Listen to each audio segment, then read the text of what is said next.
Have you ever had to hide a part of yourself? Not just hide the fact that you cried at that movie. We've all done that. Movie was devastating. I mean, really hide something that felt so central to who you are that keeping it in felt like holding your breath every single day. That's what this episode is about, that feeling and the people who refuse to keep hiding.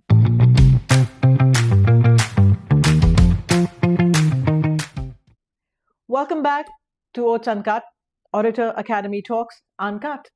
We keep our conversations real, relevant, and relatable. And this being June, the Pride Month, I'm sure you knew this was coming. I know some of you are thinking, is this going to be one of those episodes, the kind where someone talks at you for 20 minutes about being a good person and I feel vaguely guilty and then go back to watching videos of dogs failing to catch frisbees? No, that's not what this is going to be about. This is Oats Uncut. We don't do preachy, we do honesty. Let's go back in time because here's what I find fascinating. Pride didn't start as a celebration, it started as a riot. In 1969, New York City, a bar called the Stonewall Inn on Christopher Street in Greenwich Village. It was one of those places, one of the only places in the city where LGBTQ plus people could just exist without hiding, without pretending. And even then, even in that safe space, the police would show up regularly to raid, to arrest, just for being there. But on the night of June 28th, something snapped. People fought back. Gay men, lesbians, trans women, many of them young, many of them unhoused, many of them with absolutely nothing to lose. And they said, no more. The uprising lasted 6 days. The people who lit that fire weren't celebrities. They were not politicians. They were people like Marsha P. Johnson and Sylvia Rivera, two activists of color who became leading voices of the movement and who history tried very hard to forget. It failed. So when someone tells you pride has gotten too loud, too much, too in your face, you can tell them it was always supposed to be. Because the alternative was silence, and silence was killing people, literally. A week ago, I was at the Pride picnic in town. It was a beautiful day, color everywhere, people laughing, kids running around, the kind of event that makes you feel briefly, genuinely like the world is going to be okay. But it was also poignant because behind that joy of that event is a story that broke my heart the first time I heard it. It devastated us as a community. Shiv Kulkarni. Shiv was young, bright, he had his whole life in front of him. And he spent too much of it fighting something no one should ever have to fight. The feeling that who he was fundamentally wrong, that he was a problem to be solved, that the world he lived in didn't have a place for him as he actually was.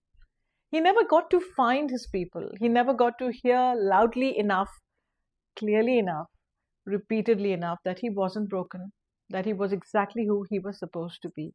His parents, Shilpa, Vishwas, and his sister Sanvi, have done something extraordinary with that grief. They have turned it into a mission to make sure that other young people, maybe someone listening to this right now, hears those words before it's too late. So I set up a table, an Orator Academy table at this picnic to be part of the mission, to support. Because this stuff isn't abstract to me. Shiv was real. His pain was real. And the idea that a young person could be walking around right now feeling that alone, that they have no place in this world, that's unsettling. As a parent, as an adult, as someone who is supposed to be in the business of nurturing the next generation, we can do better. We have to. We must. So let's be real about where we are. Because it's not all fine and it's not all rainbows.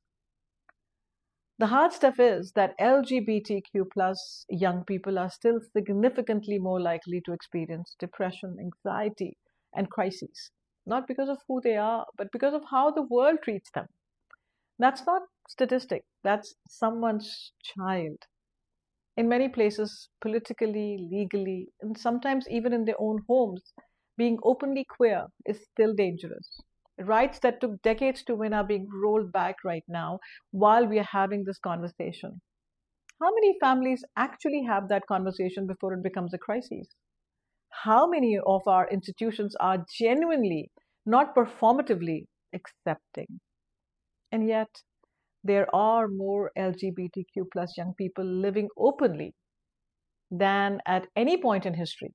More role models, more representation, more parents choosing to learn rather than react. Schools with gender and sexuality alliances where students can walk in and just be themselves without being performative. Those exist. They matter more than I can say.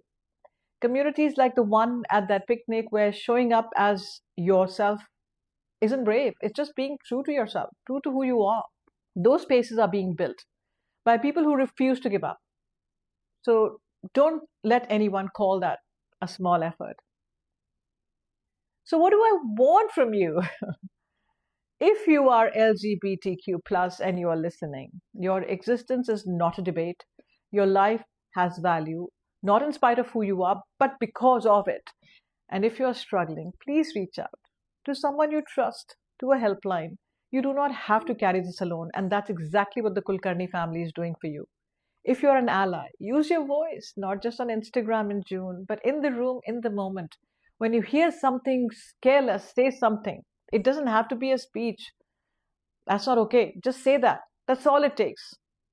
And if you are somewhere in the middle, still figuring it out, still unsure where you stand, that's okay too. Stay curious, stay open. The worst thing you can do is decide you already know everything and stop listening and stop learning. I want to come back where we started. Have you ever had to hide a part of yourself? Hiding is not the truth of you. The you underneath it, messy, contradictory, still figuring it all out, probably a little weird. And that's the real thing. And that version of you deserves to take up space in this world. Pride isn't a month, it's not a logo, it's a decision made again and again, sometimes in tiny ways, sometimes in enormous ones, that you are worth showing up for. Shiv Kulkarni deserves to know that. Every young person does. This is OATS Uncut, Orator Academy Talks Uncut. If this episode moved you, share it. Send it to someone who needs it. And if you want to leave a thought, a review, or just spread some love, you know where to find us. Links to Shilpa's work and the community she's building will be in the show notes. So please go find support and also support it. Take care of yourselves and take care of each other. We shall meet again.